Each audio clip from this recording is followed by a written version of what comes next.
Welcome back to the 4th Annual Anthracite Summit, a virtual convening. Now, a word from Carla Procopio from Central Susquehanna Opportunities.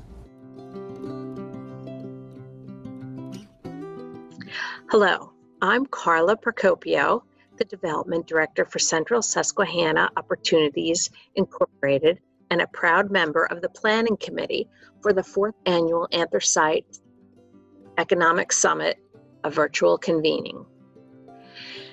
On behalf of the Planning Committee, I'd like to thank the sponsors of today's event: Campus Compact, Bloomsburg University, Bucknell University, BB&T, now Truist, Bruisers, and GDK Development, and also the Geisinger.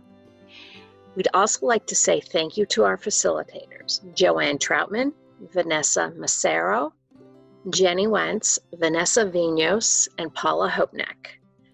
Thank you. A few quick housekeeping items. To the best of your ability, please enable your video. Mute if you are not speaking. Using a telephone, use *6 to mute and unmute. For questions, please feel free to use our chat feature. If you're a participant, please click on Speaker View to make the most of our presentation and your screen. Thanks so much. And thank you once again to our sponsors: BB&T, Bucknell University, Bloomsburg University, GDK, operating as Burger King and Bruiser Sports Grill, Campus Compact, the Greater Susquehanna Valley Chamber, and Geisinger.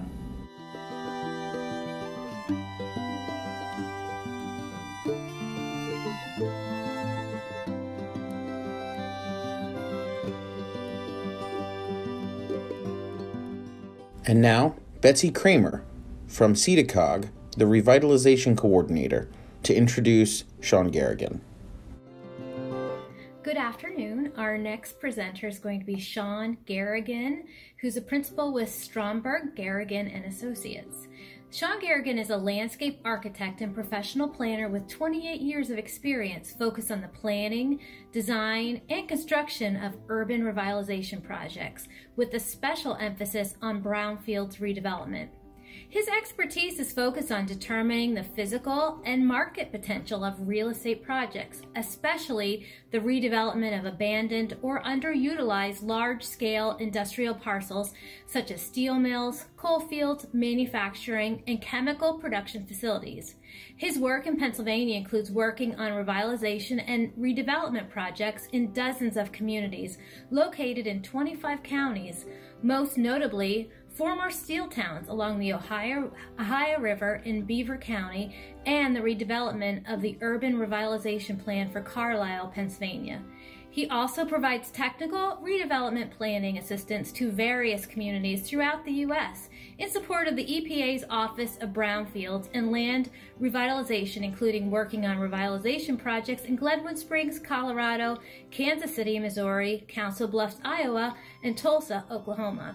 He received his BS in Environmental Design from Delaware Valley College and his Master's in Landscape Architecture and Regional Planning from the University of Pennsylvania. He also holds a postgraduate certification in Historic Preservation from the University of Pennsylvania and a certificate in Architectural Conservation and Urban Planning from the International Center for the Study of Preservation and Restoration of Cultural Property, an affiliate of UNESCO, located in Rome, Italy. He is a member of the American Institute of Certified Planners. In addition to all that, Shawn Garrigan was a principal in coming up with the Go Shamokin Revitalization Implementation Plan that was adopted by the Shamokin City Council on October 12th. So please sit back and enjoy listening to hear from Shawn, and then we will have some question and answers after his presentation. Thank you. Welcome to Ingredients for Community Revitalization, the Value of Planning, how to develop a roadmap for revitalization. It's my pleasure to be able to speak with you today. As Betsy mentioned, I had the pleasure of working with Shamokin on developing their revitalization plan. And so this is who I am. I think Betsy covered the introduction.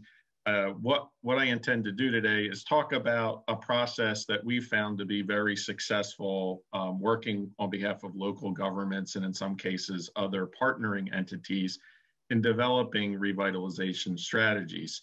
I'm going to reference the work that we did in Shamokin in several locations as an example of how the concepts that we've developed over the 25 plus years that I've been doing this played out specifically in Shamokin. I think the key thing is for the city of Shamokin, the plan that we developed for them was truly a partnership between the city and Sitka, and that concept of partnership is something I'm going to talk about quite a bit. So there's 8 really kind of what we're calling the recipe here, playing on the ingredients theme, that these 8 themes are really the ones that we think are critical in any successful revitalization process, and they really apply to communities of all scales and sizes. Having said that, each community is different, and the mix or the recipe can change based on what needs each community has, and also just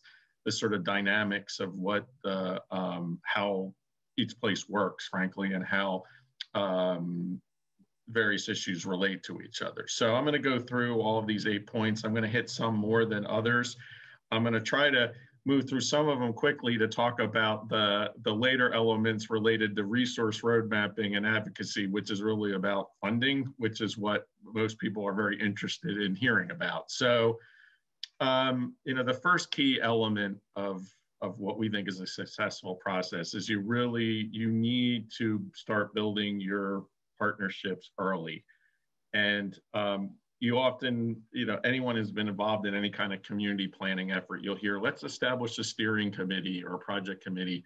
We like to think of it as an advocacy committee, because in fact, that's really, in many respects, what you need as a group of individuals that work as a whole to advance the recommendations at the end of any revitalization process. So pulling partners in early and getting everyone that's sort of a mover and shaker in the community, and that's usually a combination of elected officials, key agency people, what we call the doers, and pretty much every community I've ever worked in, there's a core group of folks that's on every committee trying to really make positive change happen in the community. You want to have those folks involved, and you also want to engage others too. You want to bring some new interested parties into the process.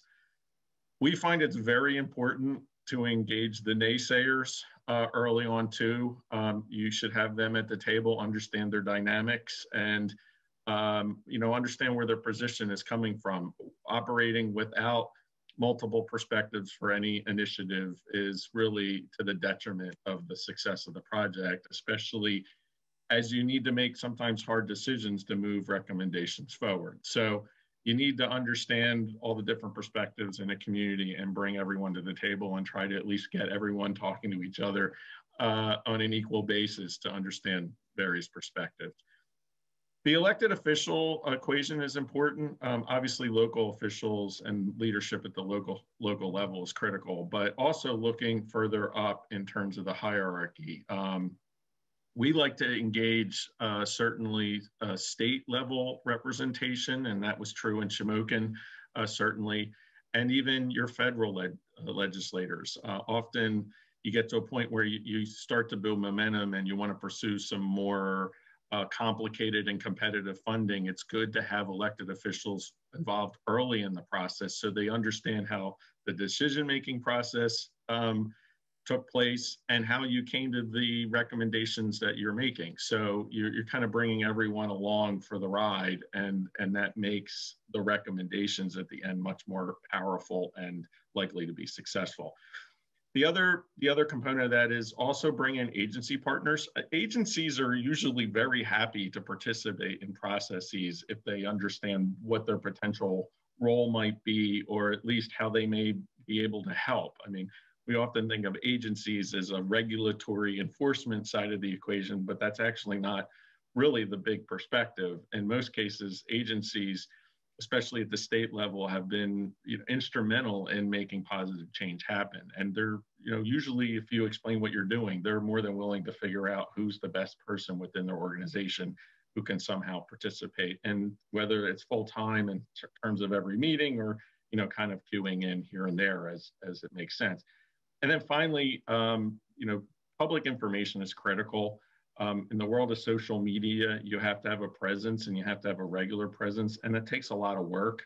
And you also need to think about a lot of different venues for press. I'm a firm believer that you can't distribute information, because if there isn't information, it's a vacuum, and then other things can potentially happen in terms of creating someone else's narrative for what you're trying to do. So in the case of Shamokin, we went through an aggressive process. We were lucky to team up with a separate EPA supported technical assistance effort that included a lot of public engagement. And I'm going to talk a little bit more about that in a minute, but we had over 100 people come out for a series of meetings. We actually did several days of meetings. Sometimes it was topic specific group meetings, and in other cases it was everybody and anybody who wants to come and hear what's going on, express their thoughts, etc.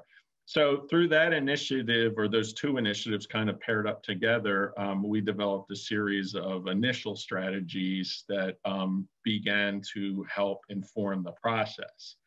And, they're kind of a little bit diverse in terms of what they're doing. And I think in most cases, when it comes to revitalization plans, one of the key things is to think about the capacity to actually undertake and implement projects. So we find that you're really looking for a mix of types of projects. So that could be a transportation project, a land development project, a utility project, et cetera. So you're kind of tapping into both varied people resources in your community or agencies, as well as you're tapping ultimately into different funding sources, which I'll again talk about near the end.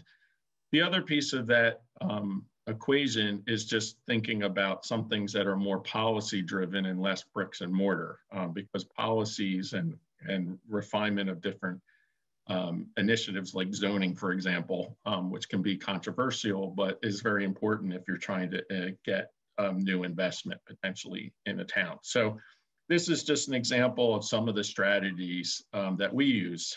The next critical piece is really quantifying the facts. We are firm believers that you need to understand at some level the market economics that are taking place in any community before you can start making recommendations. I mean, we can come up with wonderful looking plans that show all kinds of development, and I've seen these plans many times over the course of my career, and nothing ever happens. And part of that is there's just no basis of understanding, like, what does it cost to build something in a community? Is there demand for what you're proposing? And if so, even if there is demand, like how much? And so for Shamokin, we looked at a series of different uses. The typical ones obviously are residential, various sectors of retail,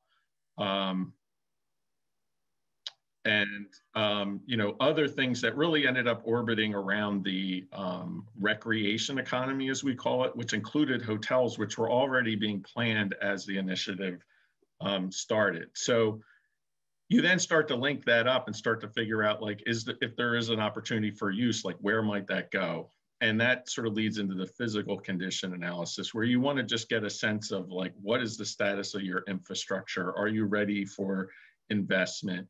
And that's everything from roads and streetscapes to stormwater management, flood management, just regular utilities in terms of electrical, water supply, telecommunications, and then finally, looking at not only your building stock, but also any kind of special designations like historic districts to get tax credits, Keystone Opportunity Zones, the Federal Opportunity Zone Initiative, which turned out to be quite instrumental in Shamokin. So you're starting to, really understand the dynamics of the community. So in this case, with Shamokin, you're looking at, you're really trying to figure out if there's dollars in the community, or residents and people working in Shamokin, are they spending those dollars in Shamokin, or are they going somewhere else for various services, retail, et cetera? We call that leaking economic potential. And then conversely, you're trying to figure out, like, are people coming from other places for goods and services and spending them in Shamokin, and where those opportunities might lie? And you also then need to think about other demographic, social, recreation, business development trends. And that can be, for example, in Beaver County, where we're working, they're building a new Shell refinery based on the natural gas industry. That's clearly a major driver. That's changed the whole dynamic in terms of housing and types of housing that's needed. In the case of Shamokin, the introduction of the anthracite outdoor adventure area in the last few years, the amusement park, some other things that are happening, there's a growing and very legitimate recreation economy that's starting. And we started to look at what are all the support things from an economic development standpoint that want to orbit around those things, and start to build a greater destination. And the key thing, if you're talking about a tourism-oriented economy, is it's all about how long can you keep people there and spend money and do things. And so we started to really focus on that aspect. So this is pre-COVID. So I put an asterisk on all of the projects that we've been doing over the last 8 to 10 months. But frankly, we're already starting to see, based on talking to developers, that they're looking past this, and there are some things beneficial happening in the economy from the standpoint of certainly the cost of lending that supports development. So the key thing is, looking at this example of just the retail sector, is you want to have someone who understands traditional downtown commercial mixed-use environments, evaluate your marketplace, and then start to develop some potential ranges of types of uses, how much square footage they might need, over what absorption rate, so how much over time. And that usually comes in especially with both food-related business and housing. Like, how many can I build 10 units in a year or 20 units in a year and be able to reasonably get those occupied within a project. So this is an important component of any successful plan. So the next element is visioning. And this is a kind of all-encompassing step where you really just start to figure out what's possible. So it's kind of taking the information we get initially from the community, your advocacy group, your sort of doers, and the facts on the ground and the marketplace, and start to meld those together and figure out where your opportunities might be. Depending on the available funding that a community has, this can be as extensive and as limiting as is reasonable, and you can still get to the place you want to get. The key things is you really do need to do it in concert with the community as much as you are able. So we do a lot of interactive workshops. We're actually doing virtual charrettes and things where people go out and breakout groups in Zoom and other special kind of platforms, and then come back and report, et cetera.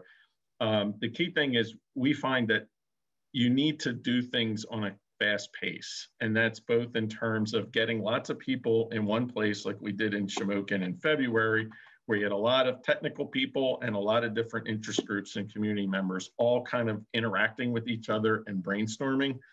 And then even at the bigger scale, thinking about the timeline of a project.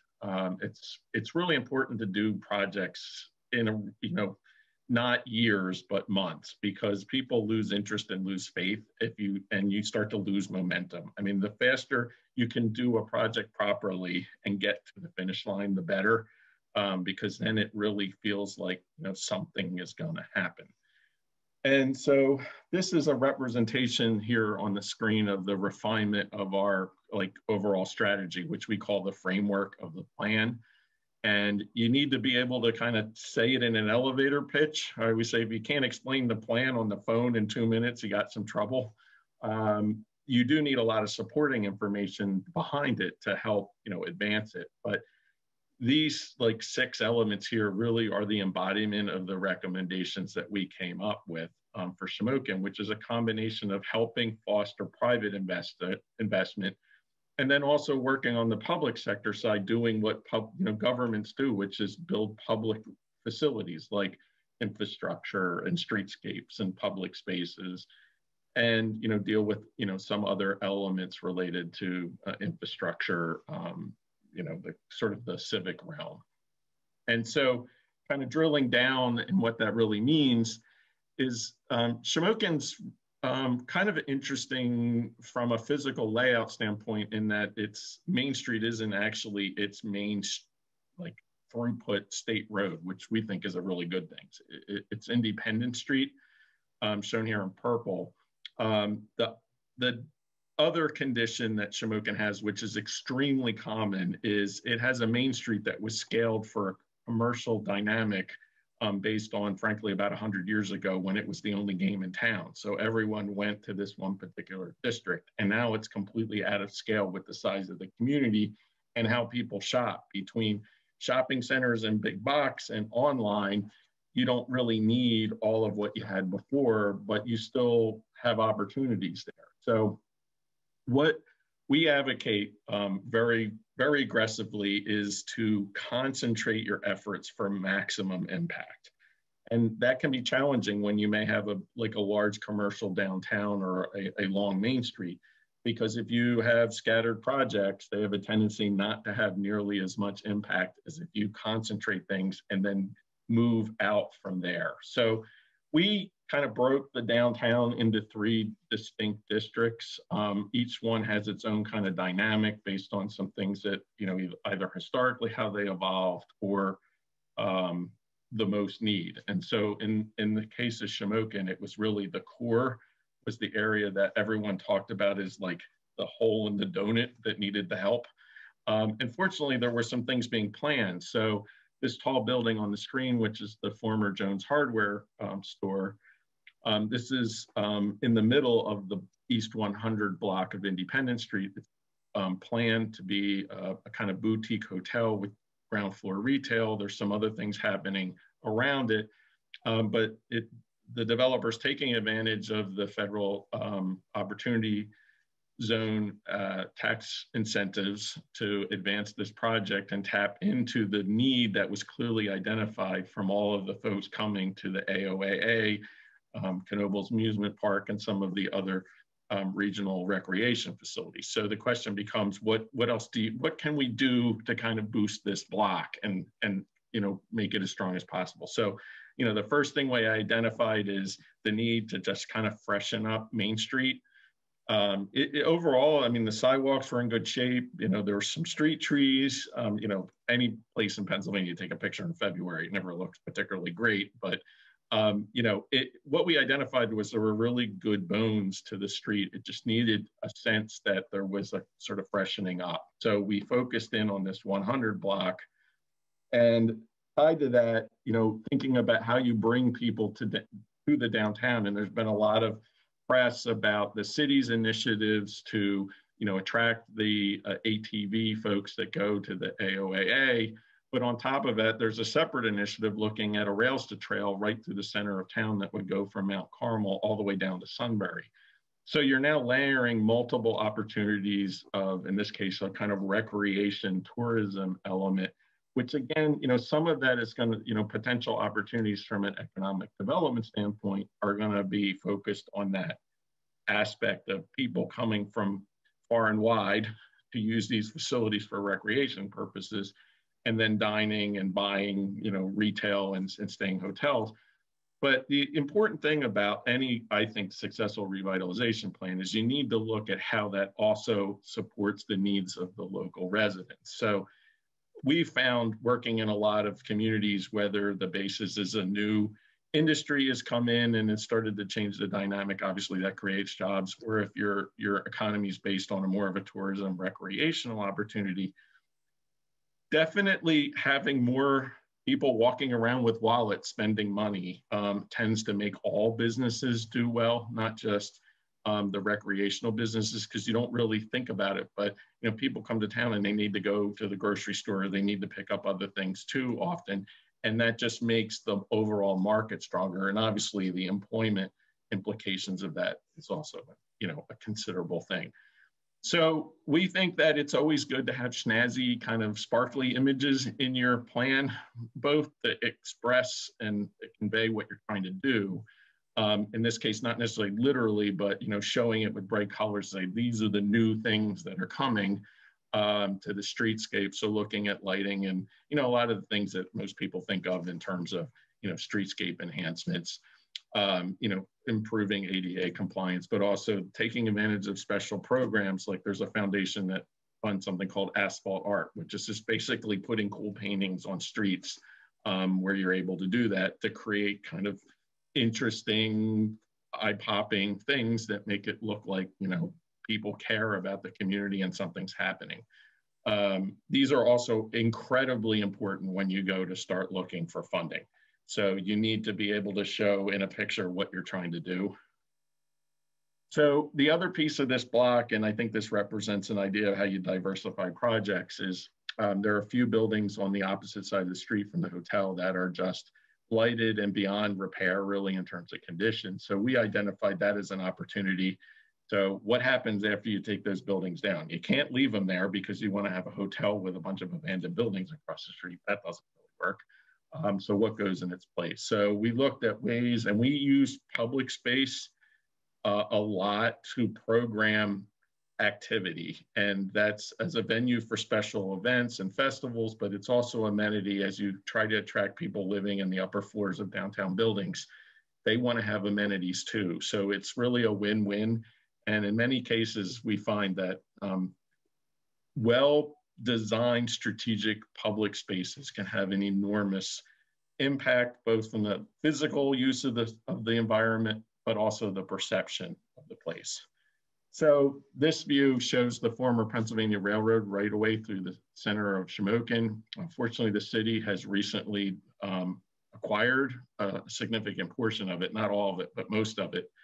And we identified this as the opportunity where the trail might go through downtown, but we also kind of branded it a blue greenway because it also is in a really good location to address some of the city's combined sewer issues and stormwater management. So you can do landscaping and stormwater capture in places, and also it actually increased and organized the parking better to serve the new uses. And it becomes an amenity, not just in essence an alleyway or a real rear rail corridor. We actually did this project back in 2000. We started in 2010 and 11. It was funded through the EPA. It was a revitalization project in Charlestown and Ranson, West Virginia, which is near Harper's Ferry, where we built out a new greenway that is handles stormwater. It's new streetscape. It's got a lot of new kind of amenities associated with it. And what's happened is since this was completed in 2017, development is now starting to occur.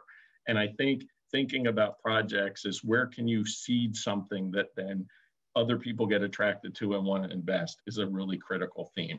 So this is a picture of the Asphalt Art. I mean, it's real, how can you do often simple things that can be game changers? So often, or historically, it's always been infatuated with these very expensive redevelopment projects that can be, take years and are very complicated to fund. And, those are important too, but you need to be thinking about what can you do in the short term that'll really make change. And branding is another element, and branding is across many different media. So it's everything from web information and promotion information and print, but then thinking about wayfinding and gateway signing. And it's sort of that whole, are you ready for the next economy kind of vision? And this idea of the city of energy, from coal to the history of Thomas Edison, kind of came out of our process. So this was another example of just creating a graphic that shows how you can make a statement.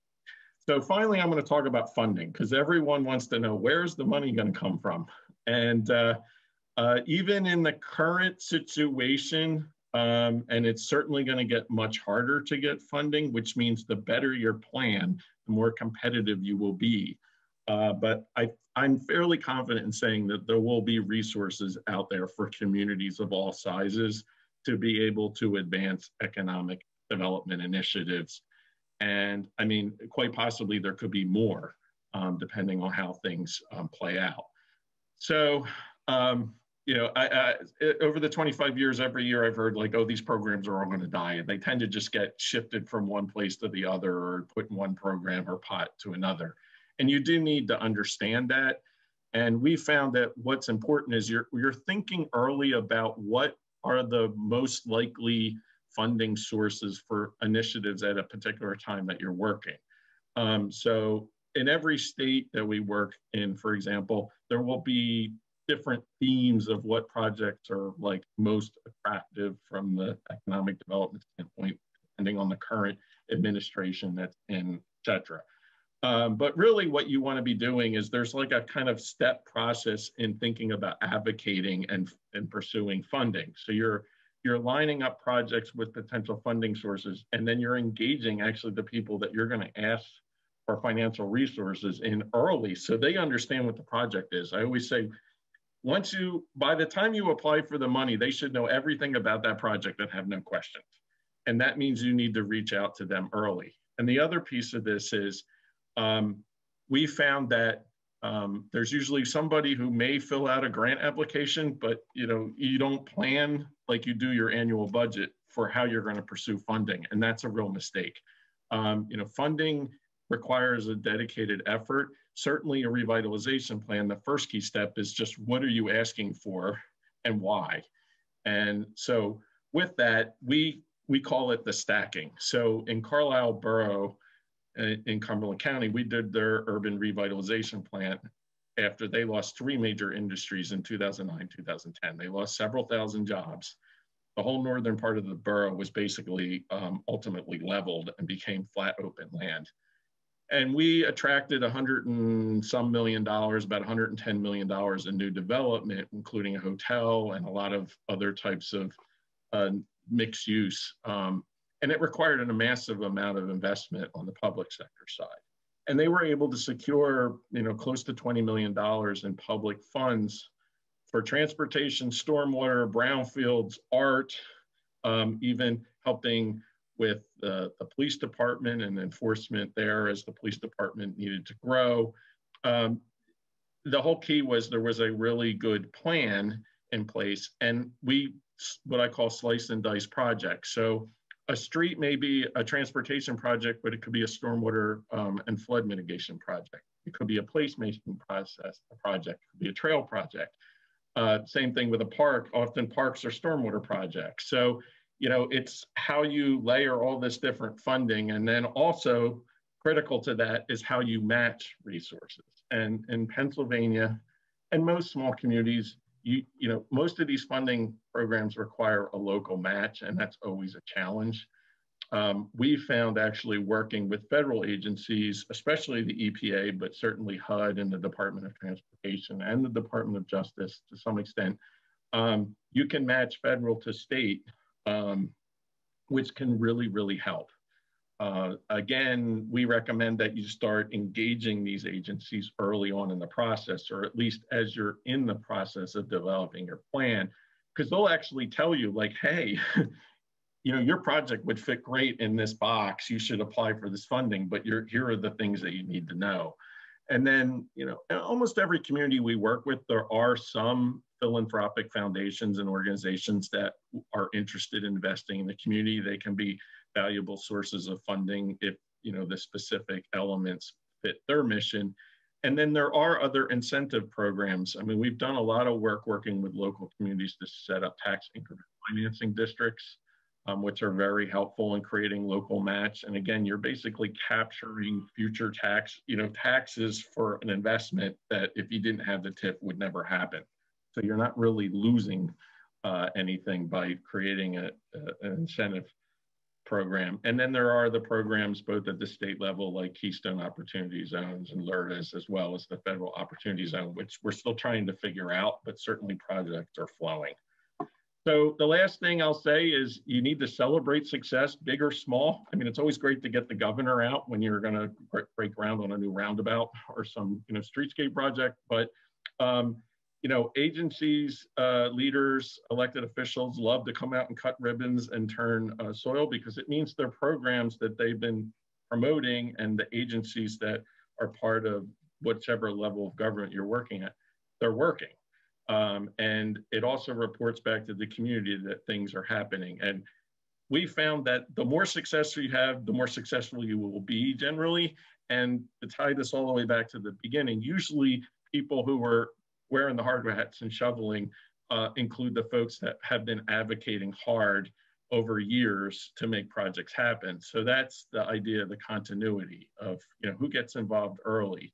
And they don't necessarily need to be big business owners and things in your community. It's just people who really care, because that does mean a lot when you go to different agencies and programs and ask for resources and explain what the benefits are going to be for the project. So in conclusion, if you go to the Go Shamokin website, there's actually a small video that presents our whole plan, as you can see on the left there, and then the documents, including the market analysis, which is a separate appendices with all charts and tables and how that all works, is available too. And you can see some of the partners there on the sort of screenshot from the website. And then, finally, if anybody has any questions about like how we might be able to help you or where you might be able to go to get additional resources, certainly feel free to contact me. So with that, I will conclude. So I'd love to kick off with anybody's questions that you might have for Shawn. If we could do what we did in the first session, which is feel free to first use the chat. And then if we don't have anybody anxious to use the chat, feel free to unmute or get my attention, raise your hand or something, and we'll do our best to pick on you. Bob Garrett has a question. Bob, yeah. Why don't I ask it, Shawn, if I can just ask you the question, that'll give some other folks an opportunity to pop questions into the chat. I see they're coming already, but I guess my question, I'm going to title it as Wayfinding. Yeah. In the work you did in Shamokin, and maybe Andrew Miller wants to jump in here too. One of the things we're keenly interested in doing is connecting the greater Susquehanna Valley to interstates 81 and 80, 81 to our south and east, 80 to our north and west and east when you talk about Northumberland County, with the coal region, and some sort of way to get people not only off of those interstates and off of US Route 15 through Shamokin Dam, where the chamber is, right, but to get them into that area. And then as important, if not more important, is once they get there, how do I get from here to there?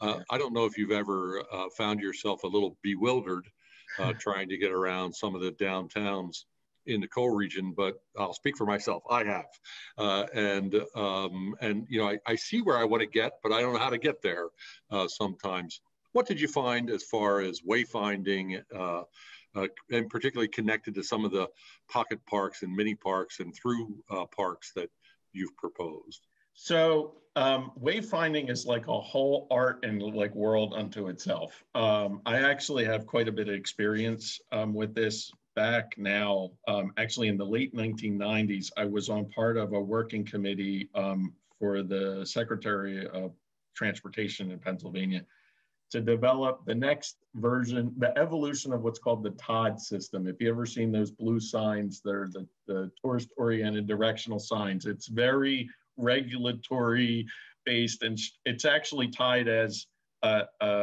the second leg to the interstate signs that say, like, if you want to get food, gas, and lodging.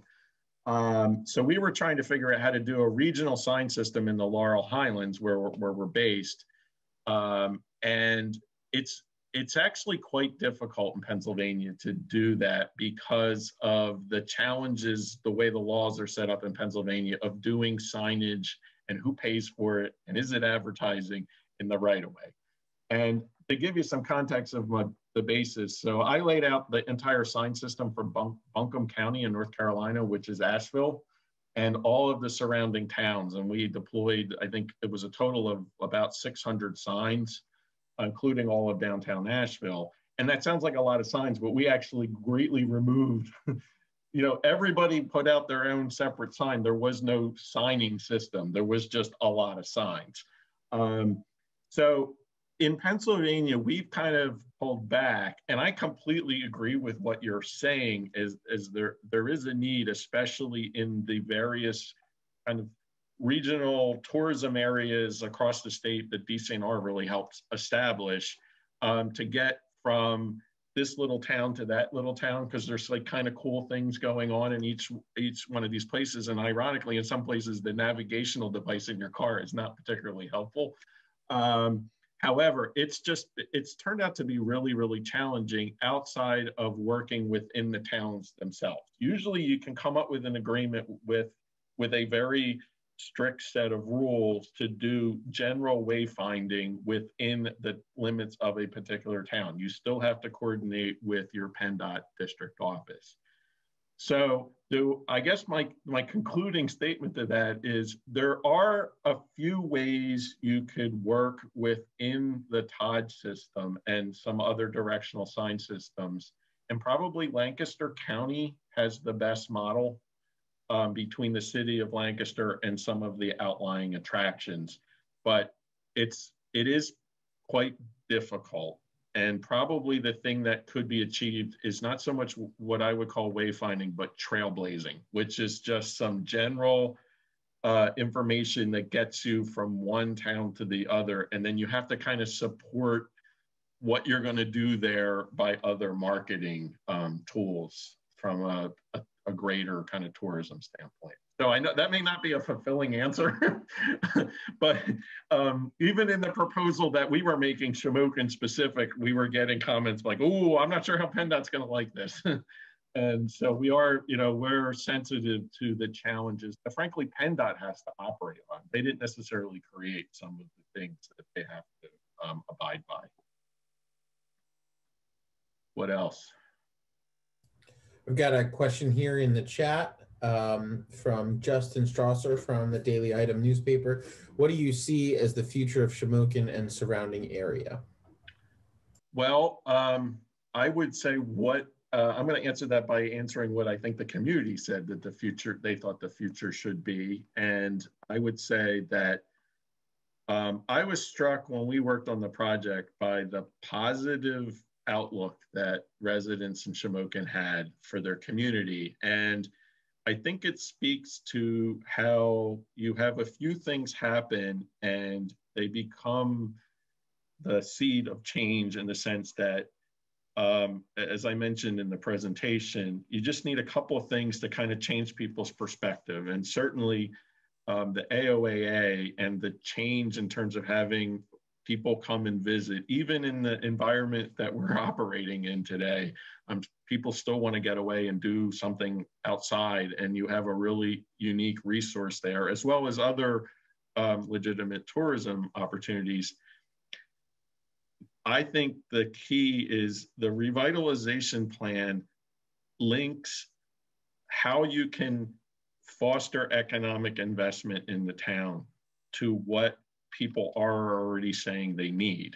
So through the due diligence and the planning process, there's a real opportunity to take advantage of what's already happening and direct it in a way that will have the most positive impact. So I foresee that you're going to have lodging and you're going to have more restaurants. And the thing about that is you're going to have restaurants that are going to serve both the folks coming in from outside, but also serving the community. And the question becomes, who are you attracting to Shamokin? And I think there are the people who are driving several hours to come, but I think people regionally will begin to come to Shamokin because there will be more opportunity to do things.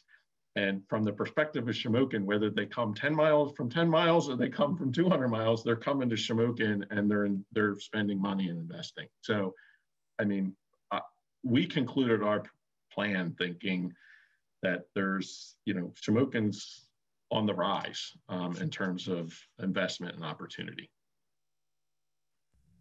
I have another question here. Excuse me. This is Kathy Vitovich, and I totally agree with Shawn. Thank you so much. Hello, Kathy. You got a reputation to maintain. I'm there. I've got a question here in the chat. Is there a logical progression or value that certain legs of the project bring and facilitate a higher level of momentum to a project? Well, so the way we approach it in the plan, and I think it's the right one, is you have various individuals investing in the town, capitalizing on all the things I already mentioned. And the important thing is to have everyone who's involved in making those projects happen, because a developer project doesn't just happen from the developer's perspective. There's plans that need to be approved and all kinds of different things that need to happen before you literally, turn the doorknob and open the door. Each one of those steps, each decision that needs to be made from the perspective of the city obviously needs to be done to respect the overall perspective of the residents of the town. But at the same time, there are things that can be done, especially in the context of, and again, this is not unique to Shamokin at all, is a lot of communities haven't experienced major downtown investment in decades. So in many respects, the regulations that are in place, if they really are focused on new development, have been focused on building a Walmart or gas stations at the edge of town, not like how do you do meaningful development in the center of town. And so I think the first thing is really to think about the people who are willing to invest in a way that's consistent with the values of the revitalization plan as partners. So that's a key thing. And a lot of times those projects, they will move at different paces based on financing and what's happening on the economy. You may do phase one and then you wish phase two would happen sooner, but it may take longer. That's where the plan should also have easier things to do. I mean, sometimes we make simple recommendations like just put new banners up. I mean, just something that's relatively simple that looks like there's been a change and some form of investment is important. So I think that from Shamokin's perspective, and also from any community that's doing revitalization, you need to have some things that you can do very quickly that will have some sense of progress. And then you need to be willing to do the kind of heavy lifting that's needed to advance the more complicated projects, whether that's a private sector project or even a public sector project, like streetscaping or, a transportation improvement, which everyone, probably can appreciate is not something that happens overnight. Shawn, I did want to point out Andrew Miller has joined us, and he's going to have to step away, but Andrew has been, and I'm sure will continue to be, a strong partner for tourism. Yeah, absolutely. Yeah. And in the chat feature to everyone, he shared his email address. If anybody has questions, it's andrew@visitcentralpa.org. Just want to make sure I pointed that out. Got another question here from Tim Pelton. Is there a key to working well with PennDOT on signage? In Columbia County, signage for the covered bridges touring was shot down by PennDOT, and university signage has been difficult, that sort of thing. Yeah, so actually in the plan, we reference the Lehigh Heritage Corridor signing system that was developed. We actually worked with the firm out of Philadelphia, Cloud Geshen, that developed that. That kind of regional signing system was probably the most successful in Pennsylvania. And it includes a lot of different aspects, from directional signing, vehicular directional signing, arrival signing, pedestrian signing, and then interpretive signing. So there's, again, going back to the earlier comment, there are a few tools out there. There is actually, there was a signing trust that I helped establish for the Lincoln Highway that was actually run by the Tourism Promotion Agency in Harrisburg for a while for the Laurel Highlands. It was very fee-based, and that became kind of problematic. It was run under the model of the Todd System that PennDOT operates. The other way to approach it, depending on what you're trying to do, is, frankly, If it's more interpretive signing, is you try to figure out how to do things on private property through easements and individual agreements, and you don't actually do the signing in the right of way. That's a lot more complicated, but that takes it into a different realm in terms of getting signs approved if they're not treated as vehicular kind of motorist-oriented signing. Wasn't expecting so many comments about signs.